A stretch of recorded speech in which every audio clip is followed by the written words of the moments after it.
Hello everyone, welcome to chemistry लोचा। तो आज के इस वीडियो में हम सीखने वाले हैं कि हम जो लैब में बनाते हैं, हमारे पास एक इनऑर्गेनिक कंपाउंड है जिसका नाम है tris acetyl acetonato manganese third oxidation state में। तो ये हम जो हमारे पास जो इनऑर्गेनिक कंपाउंड है इसकी प्रिपरेशन हम लैब में करते हैं। तो उसमें जो कौन सी केमिकल रिएक्शन इन्वॉल्व होती है, उसमें लिमिटिंग रिएजेंट कौन सा होता है और उससे जो हम यील्ड निकालते हैं, जो थ्योरेटिकल यील्ड कितनी आती है और हमारे पास जो प्रैक्टिकल यील्ड कितनी आती है, उसका भी मैं एक वीडियो लेक्चर रिकॉर्ड करके अपलोड करूंगा जिसमें मैं बताऊंगा कि लैब में किस तरीके से tris acetyl acetonato manganese third को प्रिपेयर किया जाता है या फिर सिंथेसाइज किया जाता है। हमारे पास जो कंपाउंड है उसका फॉर्मूला होता है MnACAC। इसको शॉर्ट फॉर्म में इस तरीके से लिखा जाता है, जैसे हम EDTA लिखते हैं ना, इथाइल डाइएमीन टेट्राएसीटेट, तो इसी तरीके से इसको शॉर्ट में लिखा जाता है स्मॉल ACAC का होल थ्राइस। इसमें यदि मैं देखूं कि हमारे पास एसिटाइल जो एसीटोनेटो है उस पे -1 चार्ज होता है, तो हमारे पास 3 है, तो मैग्नीज जो है हमारे पास x -3 इज इक्वल टू 0, तो मैग्नीज जो है उसकी +3 ऑक्सीडेशन स्टेट आएगी। अब हमारे पास जो यहाँ पे जो लिगेंड है इसके बारे में हम जानकारी लेते हैं कि हमारे पास जो लिगेंड है ये कैसा होता है और किस तरीके से यहाँ पे एक्ट करता है। तो हमारे पास लिगेंड है एसिटाइल एसीटोन। ये हमारे पास जो हम इनऑर्गेनिक प्रिपरेशन करते हैं जब लैब में, तो हम जो रिएजेंट यूज में लेते हैं वो लेते हैं एसिटाइल एसीटोन, जिसका मॉलिक्यूलर फॉर्मूला होता है C5H8O2 और इसको कहा जाता है, आयुपेशी नाम इसका होता है पेंटेन 2,4 डाइऑन।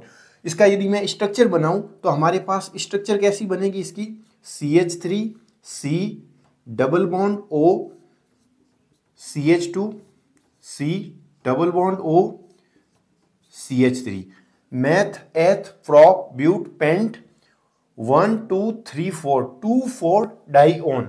जो हमारे पास 2 और 4 पोजीशन पे कीटोन ग्रुप लगा हुआ है, तो इसका जो आयुपेशी नाम हो जाएगा वो हो जाएगा पेंटेन 2,4 डाइऑन। ये हमारे पास जो हम रिएजेंट यूज में लेते हैं लैब में, ये वाला रिएजेंट लेते हैं जिसका नाम है एसिटाइल एसीटोन। अब यदि मैं बात करूं कि हमारे पास ये जो है इसकी कीटो फॉर्म है, हम 2 फॉर्म पढ़ते हैं, जो कीटो फॉर्म और जो टोटोमराइज्म पढ़ते हैं, जिसमें जो कीटो फॉर्म होती है वो इनऑल फॉर्म में कन्वर्ट होती है। तो इसको यदि मैं इनऑल फॉर्म में यदि कन्वर्ट करूं तो हमारे पास कन्वर्ट कैसे होगी, हमारे पास जो ये हाइड्रोजन है ये हाइड्रोजन चला जाएगा ऑक्सीजन पे, तो हमारे पास जो स्ट्रक्चर बनेगी वो स्ट्रक्चर कुछ इस तरीके से बनेगी। यहाँ पे जो हाइड्रोजन है वो चला जाएगा ऑक्सीजन पर और यहाँ पे डबल बॉन्ड यहाँ पे शिफ्ट होगा, ये CH C double bond O CH3। तो हमारे पास ये कौन सी फॉर्म हो गई, ये हमारे पास फॉर्म हो गई इन ऑल फॉर्म। ठीक है, अब हमारे पास जो ये फॉर्म है, ये जो हाइड्रोजन है, ये हाइड्रोजन यहाँ पे इस ऑक्सीजन के साथ हाइड्रोजन बॉन्डिंग करता है और इस कंपाउंड को स्टेबलाइज करता है। तो होता क्या है कि हम यदि इस कंपाउंड को डायरेक्ट इस फॉर्म में लें तो ये कभी भी कोऑर्डिनेट नहीं करेगा मैग्नीज के साथ, जब तक ये हाइड्रोजन रिमूव नहीं होगा यहाँ पे, क्योंकि हाइड्रोजन बॉन्डिंग है, हाइड्रोजन बॉन्डिंग से स्टेबिलिटी बढ़ जाती है।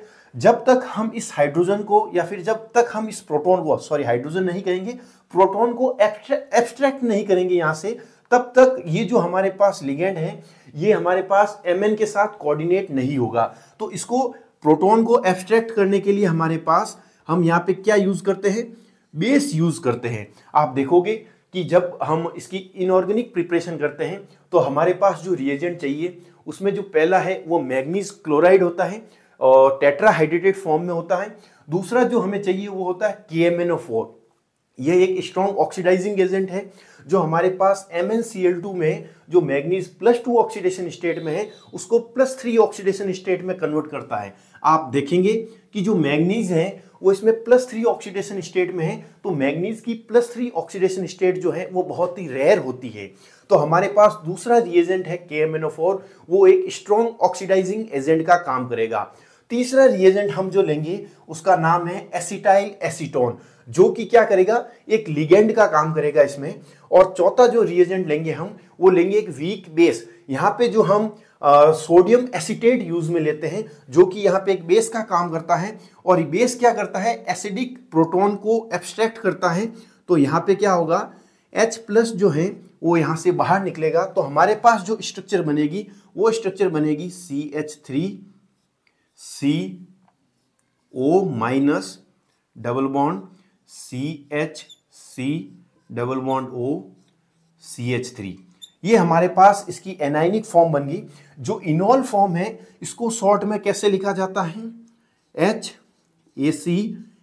इस तरीके से लिखा हुआ हो। इसका मतलब क्या है, हमारे पास जो एसिटाइल एसीटोन है वो इन ऑल फॉर्म में प्रेजेंट है, और वहां पे H क्या शो कर रहा है, यहाँ पे उस हाइड्रोजन बॉन्डिंग को शो कर रहा है। अब हमारे पास जो ये एनाइन बना, आप देखोगे कि ये जो नेगेटिव है ये यहाँ पे रेजोनेंस के थ्रू यहाँ पे हमारे पास ये जो नेगेटिव आयन है वो डीलोकलाइज है हमारे पास। तो इसका मैं रेजोनेटिक हाइब्रिड बना सकता हूं। इसका यदि मैं रेजोनेटिक हाइब्रिड बनाऊं तो मेरे पास क्या बनेगा, CH3CO CHCO CH3। ये जो है ये रेजोनेंस कंप्लीट यहाँ पे डीलोकलाइज हो रहा है नेगेटिव आयन। तो ये हमारे पास हो गया इसका रेजोनेटिक हाइब्रिड। इसका नाम हमें पता है कि एसिटाइल एसीटोन है।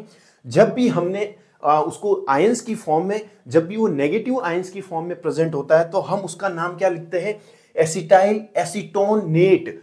जैसे हम 8 लगाते हैं ना, जैसे हमारे पास कोबाल्टेट, जैसे ही वो नेगेटिव आयन स्फीयर के बीच में प्रेजेंट है तो हम कोबाल्ट ना लिख के क्या लिखते हैं, कोबाल्टेट। ठीक उसी तरीके से यहां पे हम इसका नाम क्या लिखेंगे, एसिटाइल एसीटोन 8, पीछे क्या लगेगा, 8 लग जाएगा, और ये हमारे पास हो गया एनाइन। अब ये जो है ये हमारे पास जो एनाइन फॉर्म में है, जिसमें से हमने प्रोटॉन को एब्स्ट्रैक्ट कर लिया, तो ये हमारे पास एक्ट करेगा एज ए लिगेंड, और हमारे पास ये मैग्नीज के साथ कोऑर्डिनेट होगा।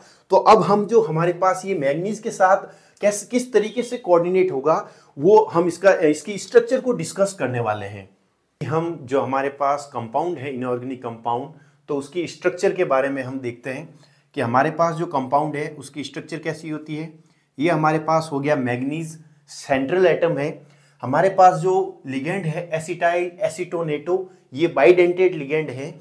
तो हमारे पास ये जो मैग्नीज है हमारे पास, ये यहाँ पे ट्राइस आएगा, ट्रिस है ना लिखा हुआ, तो एसिटाइल एसीटोनेटो, सॉरी यहाँ पे ट्राइस है ना। तो यहाँ पे जो हमारे पास जो लिगेंड है, तो लिगेंड जो है वो बाइडेंटेड फॉर्म में इससे अटैच है, कोऑर्डिनेट है। तो इसका जो कोऑर्डिनेशन नंबर होगा वो हमारे पास होगा, मैग्नीज का जो कोऑर्डिनेशन नंबर होगा वो होगा 6। तो हमारे पास 6 कोऑर्डिनेशन नंबर की इसकी स्ट्रक्चर क्या होगी, हमारे पास स्ट्रक्चर कुछ इस तरीके की होगी, ऑक्टाहेड्रल स्ट्रक्चर होगी, जिसमें आप देखोगे कि जो हमारे पास जो एसिटाइल एसीटोनेटो जो जुड़ा हुआ रहता है वो ऑक्सीजन हेट्रोएटम से यहाँ से अटैच रहता है। तो ये जो है अटैच तो ऑक्सीजन हेट्रोएटम से ही रह रहा है।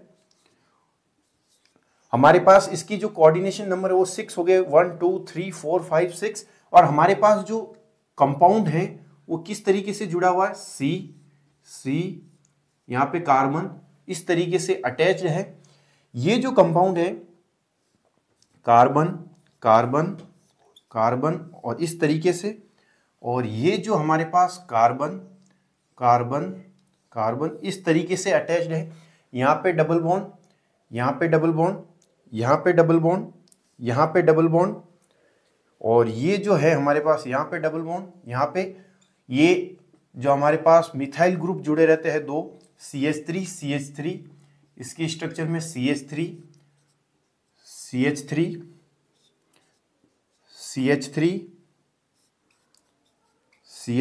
और हाइड्रोजन की वैलेंसी, एक हाइड्रोजन यहाँ पे आएगा, 1 2 3 4, और एक हाइड्रोजन जो हमारे पास यहाँ पे आएगा। इसी तरीके से एक हाइड्रोजन यहाँ पे आएगा, और एक हाइड्रोजन जो है हमारे पास यहाँ पे एक हाइड्रोजन नहीं आएगा, और यहाँ पे 1 2 3 एक हाइड्रोजन यहाँ पे आएगा, और बाकी जो हमारे पास जो स्ट्रक्चर होती है मैग्नीज की वो इस तरीके की होती है। अब इसमें जो मैग्नीज है वो +3 ऑक्सीडेशन स्टेट पे है और जो तीनों एसिटाइल एसीटोन है उसमें से एक एक ऑक्सीजन नेगेटिव है, यानी हमारे पास जो लिगेंड है उसका -3 है, तो हमारे पास जो मैग्नीज है वो +3 में है, तो हमारे पास जो ऑल ओवर जो कंपाउंड है वो हमारे पास न्यूट्रल है।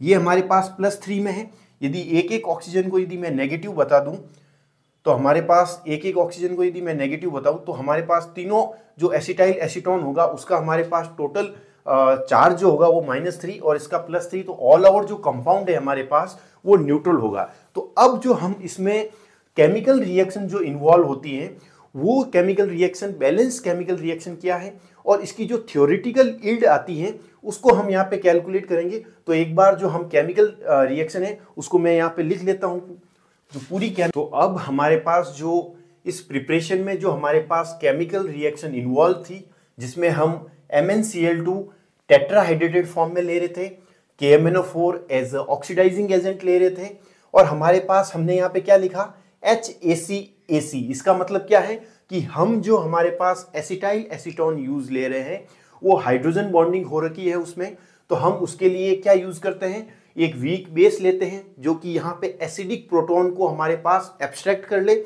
और हमारे पास उसका जो नेगेटिव आयन है वो हमारे पास कोऑर्डिनेट हो किसके साथ मैग्नीज के साथ। तो हमारे पास प्रोडक्ट बनता है tris acetyl acetonato manganese third. Acetyl acetonato क्यों लिखा वो मैंने आपको बता दिया, क्योंकि हमारे पास जब भी हम जो हमारे पास जो लिगेंड है जो भी हमारे पास रिएजेंट है या फिर हमारे पास उसको एज ए लिगेंड यूज करते हैं तब IUPAC में हम उसका नाम लिखते हैं एसिटाइल एसीटोन है तो लास्ट में उसके जो हमारे पास लगा लेते हैं उस पर एसिटाइल एसीटोनेटो। जैसे हमारे पास एक लिगेंड हमने पढ़ा था इससे पहले नाइट्राइट, तो नाइट्राइट को जब एज ए लिगेंड यूज किया जाता है तो IUPAC नाम लिखते समय वहां पे लिखा जाता है नाइट्राइटो। तो इसी तरीके से यहाँ पे भी हमारे पास एसिटाइल एसीटोनेटो। तो हमारे पास केमिकल रिएक्शन है, ये एक बैलेंस केमिकल रिएक्शन है जिसमें हम स्टोइकियोमेट्री की देखें तो 4 मोल जो है 1 मोल KMnO4 के साथ रिएक्ट करते हैं और 15 मोल हमारे पास जो एसिटाइल एसीटोन के साथ रिएक्ट करके 5 मोल हमारे पास प्रोडक्ट देता है। हमारे पास वेट जब भी इसका अगला जो वीडियो आएगा उसमें मैं आपको बताऊंगा कि लैब में जो हम प्रिपरेशन करते हैं तो उसमें हम देखेंगे कि जो MnCl2 ले रहे हैं मैग्नीज क्लोराइड उसका वेट ले रहे हैं हम 2 ग्राम, KMnO4 ले रहे हैं 0.5 ग्राम और ये जो है एसिटाइल एसीटोन ये 10 ml यानी हम एक्सेस में ले रहे हैं। तो सीधी सी बात है जो वॉल्यूम या फिर जिसका वॉल्यूम हम एक्सेस में ले रहे हैं तो उस पर तो रिएक्शन डिपेंड होने वाली नहीं है, क्योंकि जो इसमें इसका अमाउंट जो एक्सेस में है वो रिएक्शन जब हम करवाएंगे तो वो पीछे पड़ा रह जाएगा, तो इस पर तो डिपेंड करने वाली है नहीं। तो हम देखेंगे कि इसका जो मॉलिक्यूलर वेट है हमारे पास जो डिब्बे होते हैं केमिकल के उस पे जो हमारे पास जैसे हम मैग्नीज क्लोराइड टेट्राहाइड्रेटेड फॉर्म में यूज कर रहे हैं तो उस डिब्बे पे मॉलिक्यूलर वेट लिखा रहता है, तो वहां पे इसका मॉलिक्यूलर वेट है 197 अप्रॉक्स 197। KMnO4 पे जो लिखा है 158.03 और यहाँ पे जो एसिटाइल एसीटोन है उसका होता है 100 और अप्रोक्सीमेट मैंने इसका कैलकुलेट किया 355। आप एक बार कैलकुलेट करके देख ले, मुझे लगता है 355 ही आएगा या थोड़ा बहुत ऊपर नीचे होगा, वो आप देख ले। तो अब जब मेरे पास किसी भी जो हमारे पास रिएजेंट है उसका यदि मेरे पास वेट है मॉलिक्यूलर वेट है तो हम जब भी मोल निकालते हैं तो हम क्या करते हैं वेट अपॉन मॉलिक्यूलर वेट या फिर मोलर मास। तो हमारे पास वेट है तो 2 डिवाइड बाय 197 करूंगा तो हमारे पास मोल निकल के आएंगे 0.01015। इसी तरीके से KMnO4 के नंबर ऑफ मोल्स यदि मैं कैलकुलेट करूं तो 0.5 डिवाइड बाय 158.03 यानी इसके जो नंबर ऑफ मोल्स आए वो आए 0.00316। ये कौन से मोल निकल के आए? ये वो मोल हैं, ये तो हो गए रिएक्शन के हिसाब से कि 4 मोल 1 मोल के साथ रिएक्ट करके 5 मोल हमारे पास जो हमारे पास मैग्नीज जो हैं वो एसिटाइल एसीटोनेटो मैग्नीज दे रहा है। तो हमारे पास एक्चुअल में रिएक्शन में कितना प्रेजेंट है, 0.01015 मोल प्रेजेंट है MnCl2 के, 0.00316 प्रेजेंट है KMnO4 के। तो अब मैं कैसे कैलकुलेट करूंगा, लिमिटिंग रिएजेंट, ये मेरे पास दो रिएजेंट है। अब मुझे सबसे पहले निकालना है कि इसमें जो रिएक्शन जो है वो कौन से रिएजेंट पे डिपेंड करती है, यानी इसमें जो लिमिटिंग रिएजेंट है वो कौन सा है। तो मैं कैसे कैलकुलेट करूंगा कि 4 मोल हमारे पास MnCl2.4H2O रिएक्ट करता है, रिएक्ट विथ कितने मोल के साथ करता है, हमारे पास जो बैलेंस केमिकल रिएक्शन है उसके हिसाब से 1 मोल KMnO4 के साथ रिएक्ट करता है। तो 1 मोल कितने के साथ रिएक्ट करेगा, 1 मोल हमारे पास रिएक्ट करेगा 1/4 मोल KMnO4 के साथ। लेकिन एक्चुअल में हमारे पास नंबर ऑफ मोल्स कितने प्रेजेंट है MnCl2 के, 0.01015। तो 0.01015 जो है MnCl2.4H2O ये कितने के साथ रिएक्ट करेगा, 1/4 मल्टीप्लाई बाई 0.01015। इसको यदि मैं सॉल्व करूं तो हमारे पास जो डेटा आता है, हमारे पास जो वैल्यू निकल के आती है वो वैल्यू निकल के आती है हमारे पास कितनी, 0.00253, 0.00253। यानी हमारे पास इतने मोल MnCl2 रिएक्ट कर कितने के साथ करेगा, 0.00253 मोल। किसके मोल है ये हमारे पास KMnO4 के मोल हैं, यानी इतने मोल के साथ रिएक्ट करेगा। लेकिन एक्चुअल में हमने रिएक्शन में कितने नंबर ऑफ मोल्स लिए हैं, 0.00316 मोल लिए हैं। इसका मतलब रिएक्ट कितने के साथ करेगा, 0.00225 के साथ, और है कितना 0.003, यानी ये हमारे पास ज्यादा है ये कम है। इसका मतलब रिएक्शन में हमारे पास ये बचा रह जाएगा।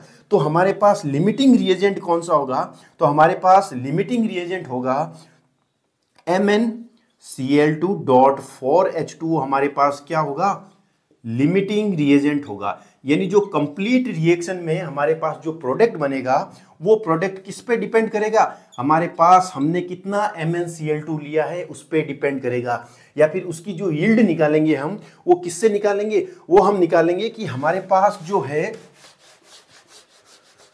वो कितना मोल हमारे पास MnCl2 है। जैसे यदि मैं बात करूं कि 4 मोल ऑफ MnCl2.4H2O रिएक्ट करके KMnO4 के साथ हमारे पास 5 मोल हमारे पास प्रोडक्ट दे रहा है। प्रोडक्ट कौन सा है, हमारे पास tris acetyl acetonato manganese third, हमारे पास 5 मोल। तो 1 मोल हमारे पास MnCl2 जो है वो रिएक्ट करके कितने मोल देगा, 5/4 मोल। ये किसके मोल आए, हमारे पास प्रोडक्ट के मोल आए।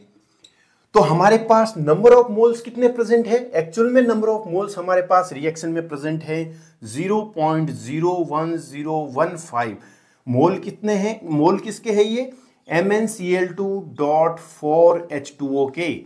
तो ये रिएक्ट करके हमारे पास कितना प्रोडक्ट देगा, 5/4 मल्टीप्लाई बाई 0.01015। इसको यदि मैं सॉल्व करूंगा तो मेरे पास जो वैल्यू आएगी उसका नंबर है मेरे पास 0.01268।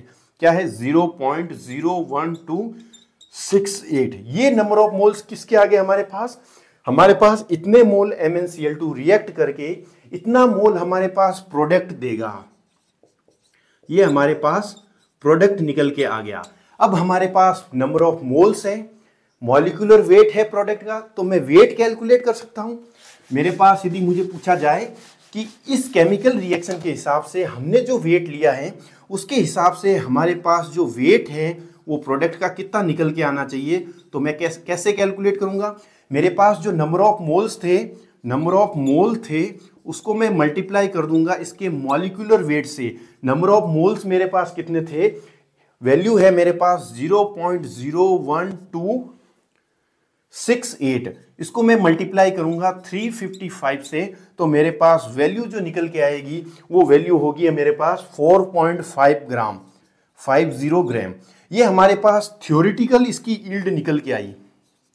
ये जो हमारे पास यील्ड निकल के आई, ये थ्योरेटिकल कि हमने इतने ग्राम लिया है तो इतने ग्राम बनना चाहिए, लेकिन जो लैब में काम होता है उसमें इतने ग्राम बनता नहीं है। तो हम क्या करेंगे, जो लैब में हमारे पास जो बनेगा उसको हम क्या करेंगे, हम उसको सुखा के अच्छे से ड्राई करके उसका हम वेट कैलकुलेट करेंगे। जैसे उसका वेट हमारे पास निकल के आ गया x ग्राम, ठीक है, तो हमारे पास जो परसेंटेज यील्ड निकल के आएगी, परसेंटेज यील्ड क्या होगी हमारे पास, x gram divide by 4.50 gram multiply by 100। तो यहां से जो भी परसेंटेज निकल के आएगा वो परसेंटेज होगा हमारे पास जो कंपाउंड बना उसकी परसेंटेज यील्ड। यानी हमारे पास प्रैक्टिकल जो यील्ड है divide by theoretical yield multiply by 100, तो हमारे पास परसेंटेज यील्ड निकल के आ जाएगी। तो ये हमारे पास केमिकल रिएक्शन इन्वॉल्व होती है। किस तरीके से हमने इसमें लिमिटिंग रिएजेंट को कैलकुलेट किया और किस तरीके से हमने परसेंटेज यील्ड को कैलकुलेट किया, तो ये कंप्लीट रिएक्शन इन्वॉल्व होती है। हमारे पास जो कंपाउंड बनता है tris acetyl acetonato manganese third में। तो अब जो नेक्स्ट वीडियो आएगा उसमें मैं आपको बताऊंगा कि जो हमारे पास प्रिपरेशन, हम इसको लैब में किस तरीके से इसको प्रिपेयर करते हैं। हमारे पास जो प्रैक्टिकल एक्चुअल में यील्ड आई है, जो हमारे पास एक्स वैल्यू है, वो मैं आपको लैब में ये केमिकल बना के या फिर ये कंपाउंड बना के आपको बताऊंगा कि हमारे पास इतने ग्राम हम लेंगे तो हमारे पास इतने ग्राम हमारे पास इनऑर्गेनिक कंपाउंड बनेगा।